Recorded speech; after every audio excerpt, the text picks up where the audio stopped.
कली काले नामे रूपे कृष्ण अवतार, नाम होते हाय सर्व जगत निस्तार। यानी कि चैतन्य चरितामृत में लिखा है कि कलयुग में भगवान का नाम ही जीवों को भवसागर से पार उतारने वाला हैगा।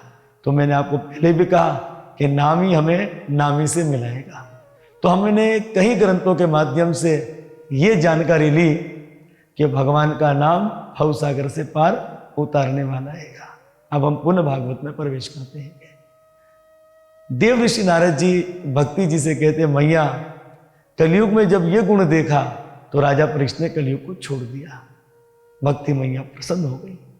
उस समय भक्ति जी ने देव ऋषि नारद जी के चरणों में बड़ा सुंदर कहा, जयति जगति माया यस्य काया धवस्ते, वचन रचन मेकम केवलम चकल्ये, ध्रुव पदमपि यातो यत्कृपातो द्रुयोहम, सकल कुशल पात्रम ब्रह्मपुत्रम नतास्मि।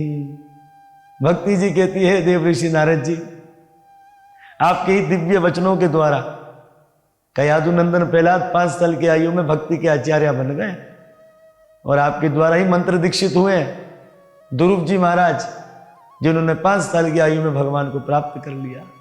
हे देव ऋषि नारद जी आप मेरे बालों को ऊपर भी कृपा कीजिए। देव ऋषि नारद जी ने कहा, मां कृष्ण को छोड़कर चले थोड़ी गए। क्या कृष्ण ने तुच्छ सभा में कौरव की द्रौपदी की लाज नहीं रखी? क्या भगवान श्री कृष्ण अपने भक्त प्रहलाद के लिए खंबे से निकल कर नहीं आए? मां क्या भगवान श्री कृष्ण गजेंद्र उस हाथी की रक्षा के लिए हरि अवतार नहीं लिया? इसलिए मां श्री कृष्ण जी का ध्यान कीजिए, वे सबके दुख को दूर करने वाले हैंगे।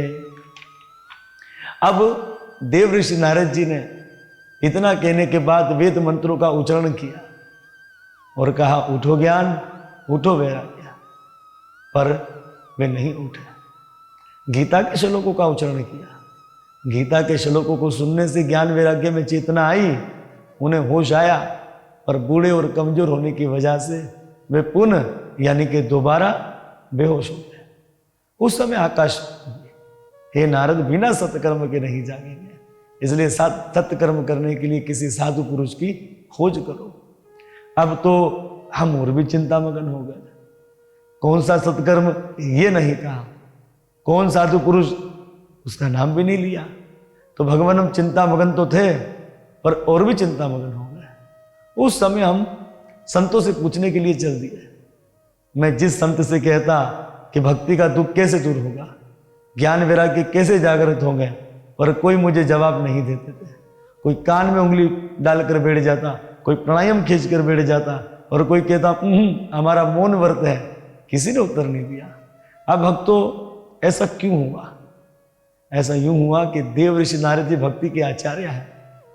सब संतों को ऐसा लग रहा था कि हमारी परीक्षा लेने के लिए तो नहीं आ गए। अब जैसे कोई दिल का बहुत बड़ा सर्जन हो, जिससे छोटे मोटे डॉक्टरों ने ऑपरेशन करना सीखा हो, अब ऑपरेशन थिएटर में ऑपरेशन करते समय वो बड़ा सर्जन डॉक्टर छोटे डॉक्टरों से कहे दिल की रग कहाँ जा रही है, छोटे मोटे डॉक्टर के तो हाथ पांव काम जाएंगे, लो हमने इनसे सीखा, ये हमसे पूछ रहे हैं। इसी तरह देव ऋषि नारद जी भक्ति के आचार्य हैं। देव ऋषि नारद जी जिस महापुरुष से पूछ रहे हैं सबको ऐसा ही लग रहा है कि हमारी परीक्षा तो नहीं ली जा रही। इस तरह से किसी ने उत्तर नहीं दिया।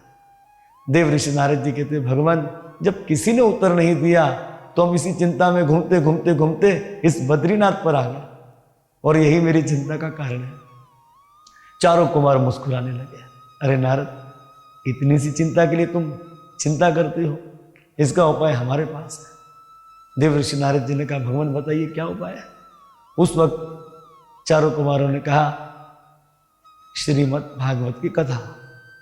ये सुनकर देव ऋषि नारद जी मुस्कुराए, बोले भागवत तो हमने भी अपने पिता से सुनी है।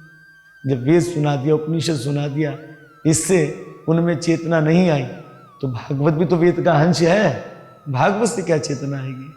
उस समय चारों कुमारों ने कहा, हे नारद भागवत वेद का अंश है, पर भागवत वेद का फल है, पत्ता या शाक नहीं है। अब जैसे कि आम बहुत मीठा होता है, आम का पत्ता भी मीठा होता है और आम की लकड़ी भी मीठी होती है। अब दिसंबर में तो आम मिलने वाला नहीं। अब कोई कहे लो आम खाना है, तो आम तो दिसंबर में नहीं मिलेगा, तो पत्ते खा ले में, चलो लकड़ी खा ले। हाँ मीठे हैं, पर जो स्वाद आम में है वो पत्ते और उसकी शाख में नहीं है। इसी तरह दूध से घी बनता है, पर पूड़ी बनाने के लिए आपको घी की आवश्यकता पड़ेगी, दूध में पूड़ी बनने वाली नहीं। गन्ने के रस से चीनी बनती है। अब आप मिठाई बना रहे हो तो आपको चीनी ना मिले तो आप बोले चलो गन्ने के रस में मिठाई बना ले, नहीं बन सकती। भले ही वो गन्ने का तत्व है चीनी, पर जो काम चीनी करेगी वो गन्ने का रस नहीं कर सकता, जो काम घी करेगा वो दूध नहीं कर सकता। इसलिए श्रीमद् भागवत वेद की शाख या पत्ता नहीं, वेद रूपी फल है। अब ये सुनकर देव ऋषि नारद जी बड़े प्रसन्न हो गए। तो देव ऋषि नारद जी ने कहा भगवान करिए कथा। तो चारों कुमारों ने कहा देख नारद, ये बद्रीनाथ है, ये ध्यान की भूमि है, और ध्यान की भूमि के अंदर ज्ञान नहीं हो सकता है, इसलिए आप नीचे चलिए। तो भक्तों नीचे, बद्रीनाथ से नीचे यानी कि हरिद्वार। अब शब्द आता है हरिद्वार, कुछ लोग इसे हरिद्वार कहते हैं और कुछ लोग इसे हरद्वार कहते हैं, जबकि दोनों ही ठीक है। हरिद्वार मतलब आपको बद्रीनाथ यहीं से जाना पड़ेगा, तो बद्रीनाथ यानी कि हरि का धाम, और रास्ता द्वार यानी कि दरवाजा, तो आपको बद्रीनाथ भी हरिद्वार से जाना पड़ेगा। और दूसरा शब्द आता है हरद्वार, हरद्वार मतलब हर हर महादेव, क्योंकि केदारनाथ भी आपको यहीं से जाना पड़ेगा जो कि महादेव का धाम है। तो यहां पर हुआ हरद्वार। तो यहां पर ये ज्ञान यज्ञ होगा। क्यों? यहां ज्ञान के बड़े रसिक साधु रहते हैं। ध्यान की भूमि में ज्ञान नहीं हो सकता, इसलिए कबीर साहब जी भी कहते हैं, बोले कथा होए और श्रोता सोए। अगर कथा करने वाला कोई कथा कर रहा हो और श्रोता सो जाए तो वक्ता क्या कहेगा। इसलिए ध्यान की भूमि में ज्ञान नहीं हो सकता। तो नीचे ज्ञान की भूमि हरिद्वार में चारों कुमारों को लेकर देव ऋषि नारद जी आ गए। अब यहां पर बड़े सुंदर 4 आसन बनाए गए। और किसके आसन बनाए? माँ गंगा की जो रेत थी बालू का, उसी को जमा कर कर बड़े आसन बना दिए जाए। और उस समय सारे संत वहां आ रहे हैं और जयकारा किया जा रहा है, गंगा मैया कीजिए, हरिद्वार धाम कीजिए, ग्रंथराज श्रीमद् भागवत कीजिए। ढोल बजाए जा रहे हैं, बाजे बजाए जा रहे हैं, शंख बजाए जा रहे हैं, गुलाल उड़ाए जा रहे हैं।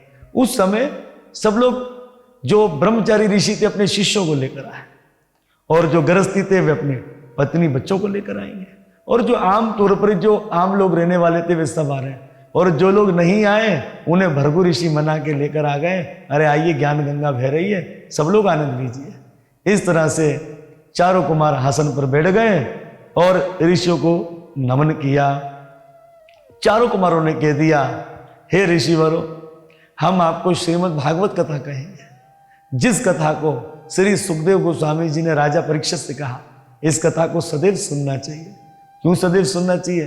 बोले सदैव सुनने से वो भगवान चित्तचोर हमारे चित्त में आकर बैठ जाते हैं। इतने में पीछे से आवाज आए, श्री कृष्ण गोविंद हरे मुरारी, हे नाते नारायण वासुदेवा।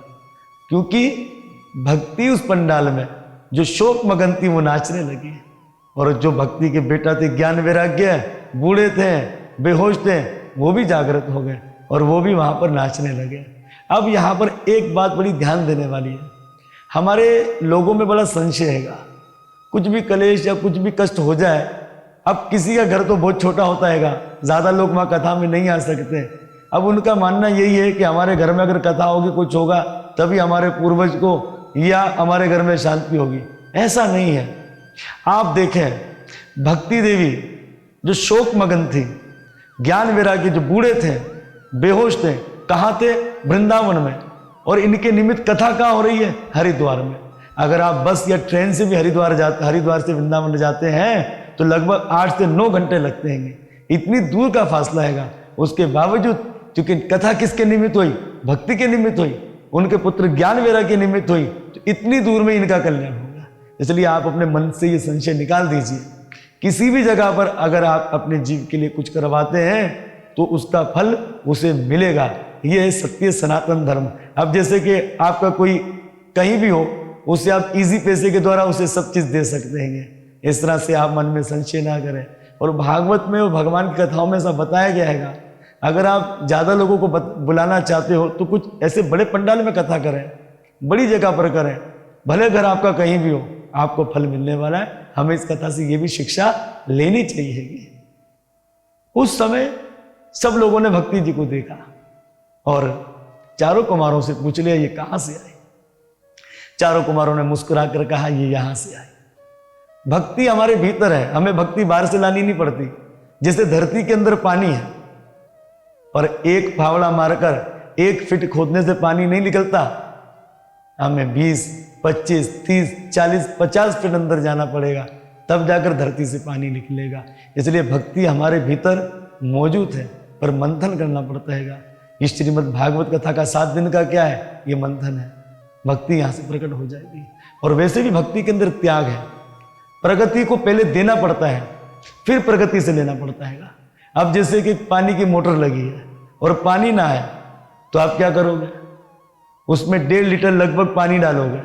आप उस मोटर में 1.5 लीटर पानी डालोगे, वो मोटर आपको हजारों लीटर देगी। इस तरह पहले त्याग करना पड़ेगा, पहले प्रकृति को देना पड़ेगा, उसके बाद ही प्रकृति आपको देगी।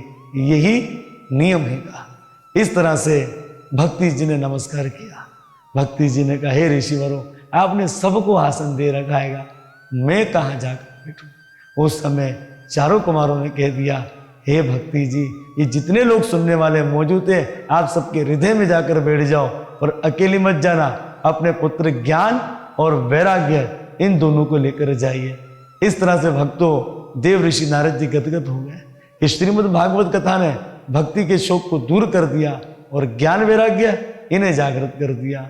ये सुनकर देखकर देव ऋषि नारद जी ने चारों कुमार से कहा कि श्रीमद् भागवत कथा से किसी जीव का उद्धार हुआ? उस समय चारों कुमार मुस्कुराने लगे। हे नारद, तुम तो जीवित प्राणी के लिए पूछते हो, श्रीमद् भागवत ने तो ऐसे जीव का उद्धार कर दिया जिसने अपने जीवन में पाप की अन्यथा कभी पुण्य ही नहीं किया होगा। एक तो उसने पाप किया पूरी जिंदगी, दूसरा उसे अकाल मृत्यु प्राप्त हो गई, तीसरा वो प्रेत बन गया। ऐसे प्रेत का श्रीमद् भागवत ने उद्धार कर दिया। अगर जीते जी इस कथा को कोई सुन ले, उसका कहना ही क्या। अब देव ऋषि नारद जी ने चारों कुमारों के चरणों में नमस्कार किया और कहा, भगवान, कैसे उस जीव का उद्धार हुआ, आप मुझे कथा सुनाइए।